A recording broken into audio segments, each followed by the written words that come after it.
Hey, thanks for stopping by Minnesota Black Robe Regiment. Make sure you are checking out the bell icon down there. Make sure you get notifications and that you are subscribed so that you know when my content comes out. As always, like, share, and comment. I appreciate all of those things, especially comments. They feedback, negative critique or positive critique helps. And it's a growing process for all of us when we can learn how to interact when we disagree. And when we try to live and survive and thrive in echo chambers, it just doesn't do any of us any good. So, as some of you are aware, I've done several videos over the last week or so talking about the state of military recruitment and why it's going to be detrimental to the military and military members in particular, even those people who the military is appealing to by way of recruitment, and how it's going to be dangerous for them. So what I want to do now is I want to shift that, and in this video I want to talk not about how dangerous it is for a military, but how dangerous this is going to be for our republic, for our culture and our society. And to do that, we need to take a little brief dive into the history of veterans, let's say from the mid Vietnam War to now. And this is going to be a very brief overview. So here we go. Shortly after the war in Vietnam started, and there started to be a increase in people at home being opposed to the war,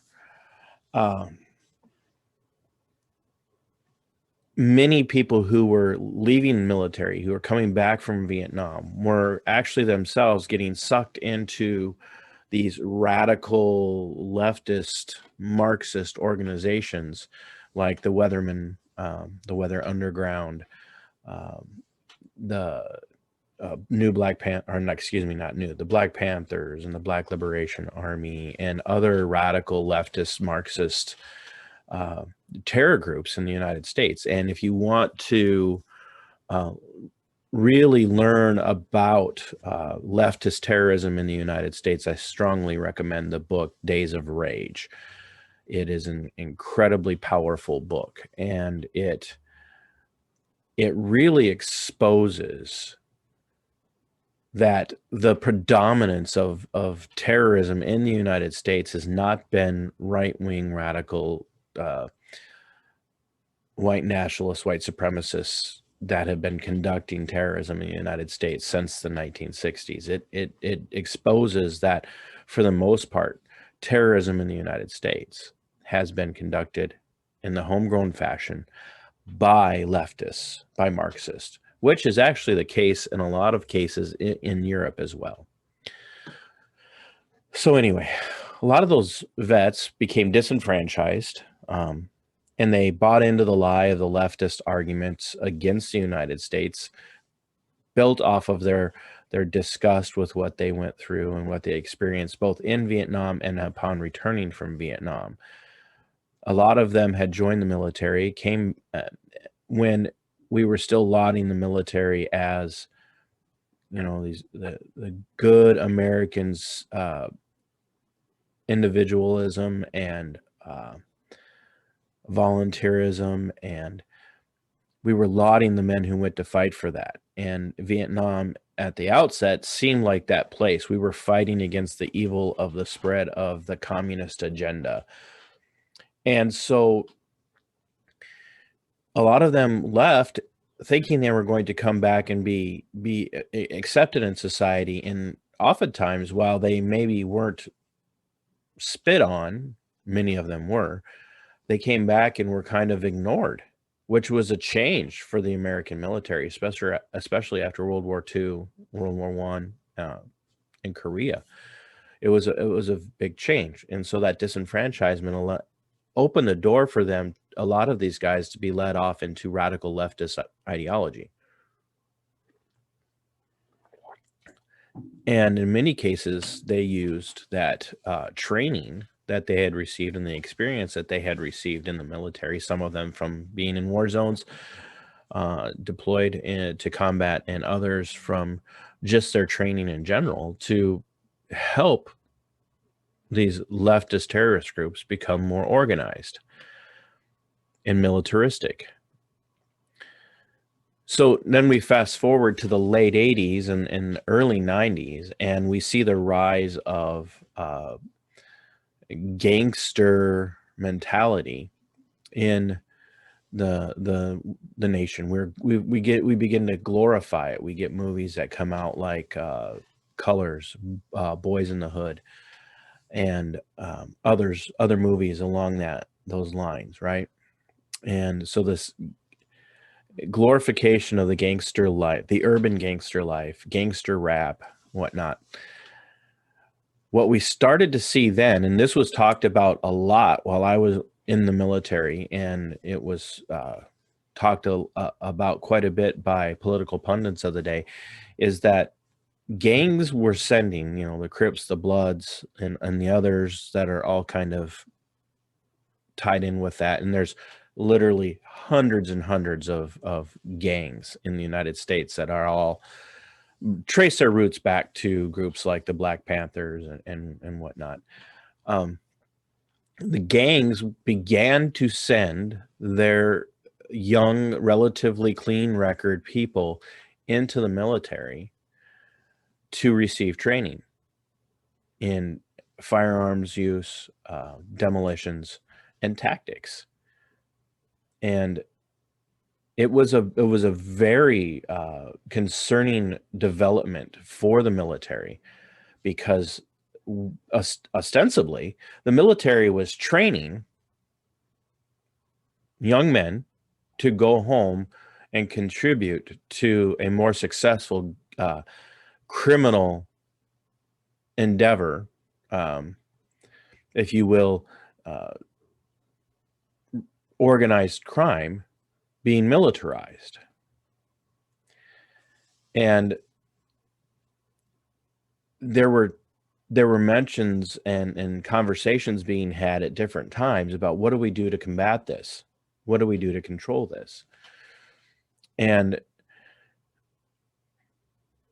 I don't know that there was ever any resolution to it. But now juxtapose that with what do we hear constantly now, that people who were in the military, when they get out, they tend to go and become militia types. They're so enamored of their firearms and so enamored of their military experience that they become militia types, and they go out and they play war on the weekends. And are there militias out there? Yeah. Are there radical militias out there? Sure. Are there gun clubs? Yep.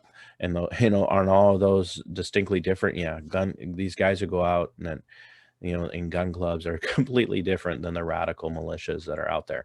And there are even some militias out there that are not radical. They just, I wouldn't be in a militia personally in the way that a lot of people manage it. But there are some guys who kind of look at themselves as militias, and they, they don't commit crimes. They just like to go places armed. And they like to, as they call it, they like to kid up. Okay, whatever.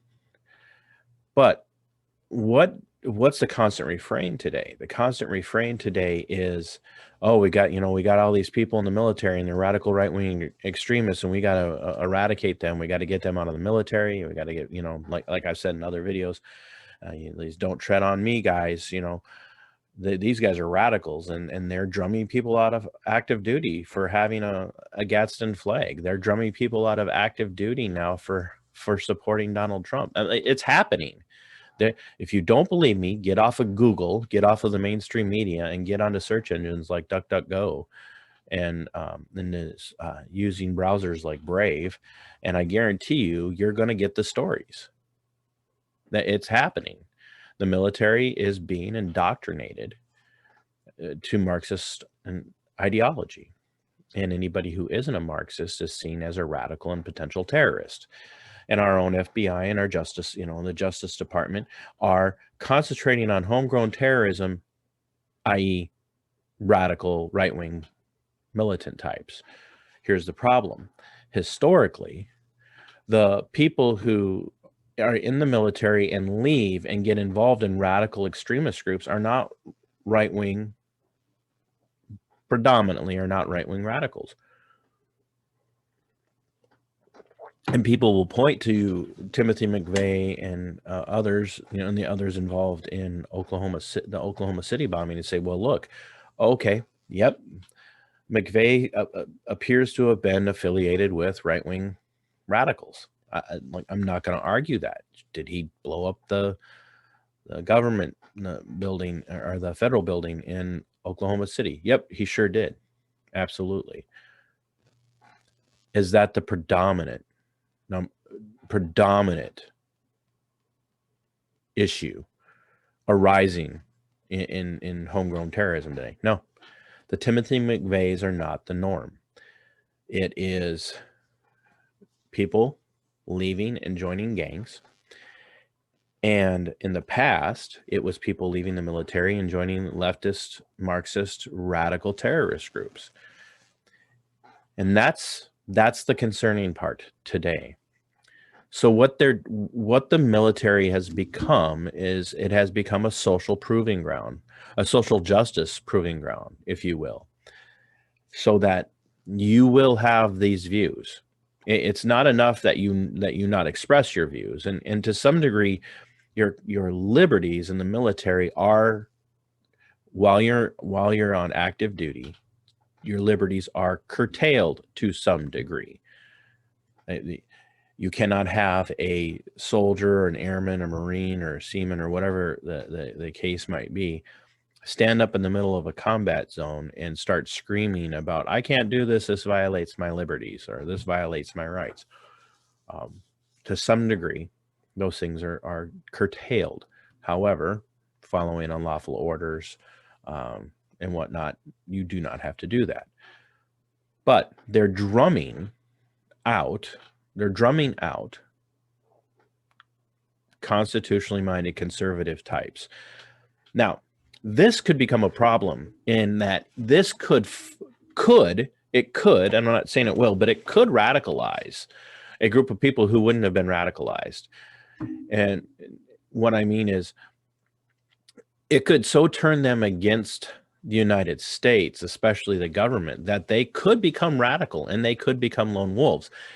And that would be tragic. Now, I don't think that's going to happen, because I think a lot of these guys who would fly the Gadsden flag, who would fly the flag of the original 13 states, everybody's familiar with that quintessential circular pattern of stars on on Old Glory.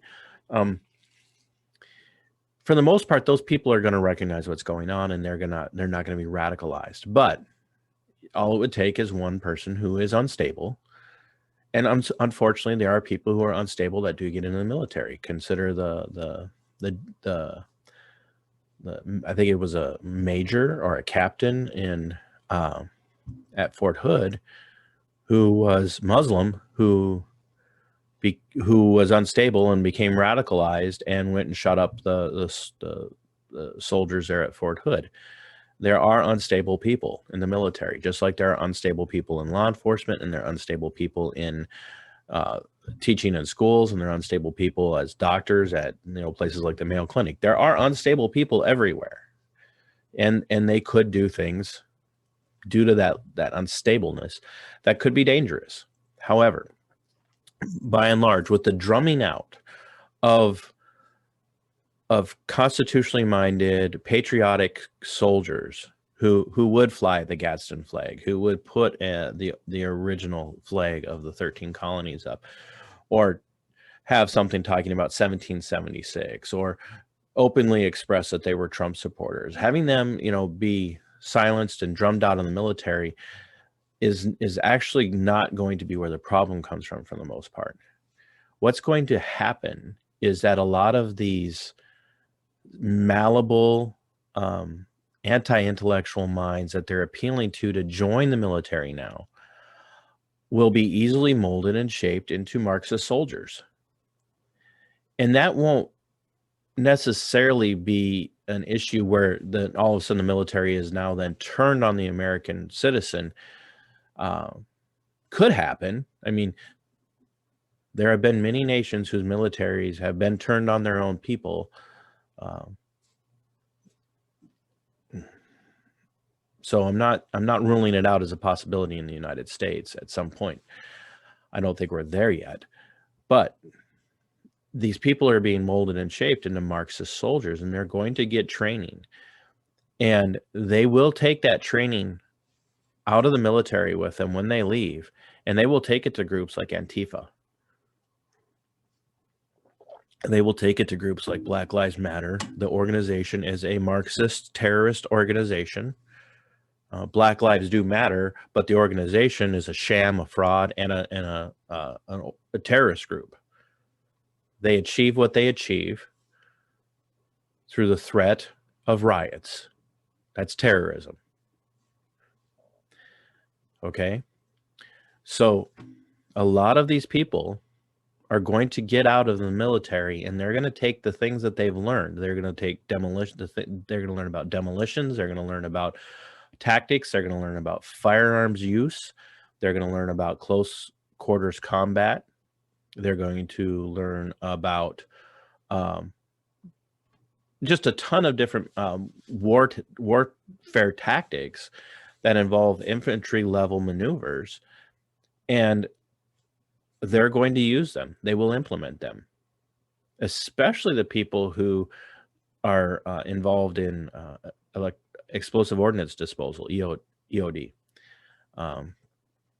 Those people are going to become incredibly dangerous to the general public of the United States as they remain Marxist in their mentality and get out and then join up with or link up with groups like Antifa, Black Bloc.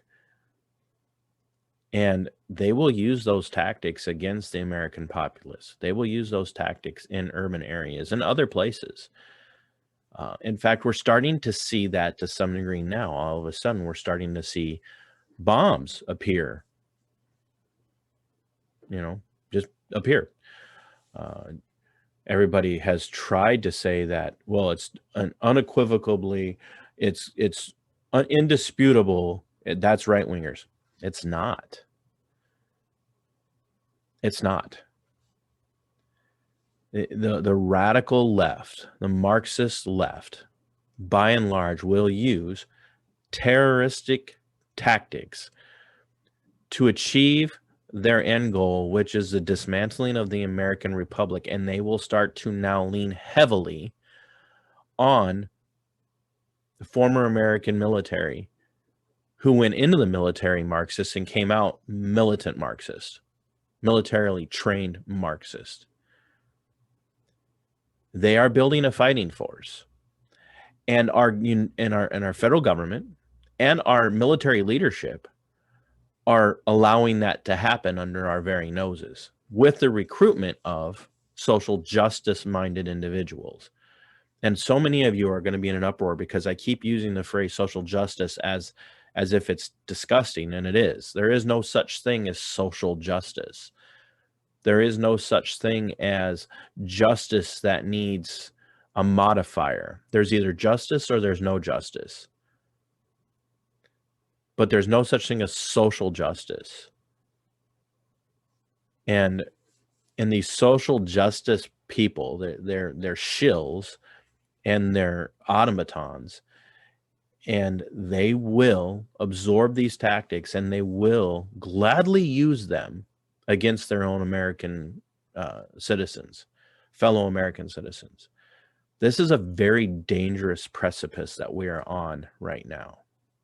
Not only is our military being dismantled as the rugged fighting force that it's meant to be, but we are now training people in how to kill us with military tactics in the military, so that when they get out, they can use those tactics against American citizens. And I speak from personal experience, having been at a rally, at a protest this last fall, the fall of 2020, and I watched Antifa, Black Bloc, and Black Lives Matter unite into a fighting force, marching in a military formation, taking military commands from a commander in a vehicle on a public address system, literally giving commands to them as they carried weapons and shields. And they had been training. Now, you don't have to agree that this could happen. And you don't even have to believe me, but I have the video to demonstrate what happened. I have the video. And this is what's going to happen. And it's going to continue to happen. Portland, Oregon has been under violent assault from militant Marxist terrorists in Black Lives Matter and Antifa and Black Bloc for over a year. Over a year. And it is organized and it is tactical. And it's a larger scope than what I experienced at that one protest that I was attending last year in the fall. But it's there. It is happening. And it's going to be exacerbated by the fact that it's now being encouraged, not just by the Biden-Harris co-presidency administration, but also by Marxist civilian leadership of the military, who has completely kowtowed the higher ranks of the military. And those who do not agree to do as they're told are being drummed out, so that now the commanders and whatnot that are still in place are buying in to the social justice warrior mentality and to the Marxist cultural revolution that is taking place, all to keep their jobs.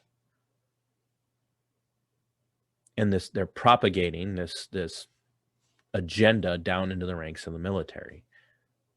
This is not going to end well for us as civilians, as private citizens. It will not end well. And that's why ads like the one that I did a commentary on last week are incredibly important for us to understand. There's an end goal here, and it's not just to make the army or the military more about equity, which is a made-up word. It's an end goal. It's to train soldiers, obviously, but not just for the military to defend us from foreign enemies. It's to train soldiers for the Marxist revolution. And they will be used for that. I will link the video that I'm talking about in the description for this video, and you can see for yourself. This is not going to end well because, as I've already said, the Marxist overlords will use these people against us. Keep that in mind. Stay on your toes. Don't worry about being safe. Fight to be free. And until next time, Sic Semper Tyrannis.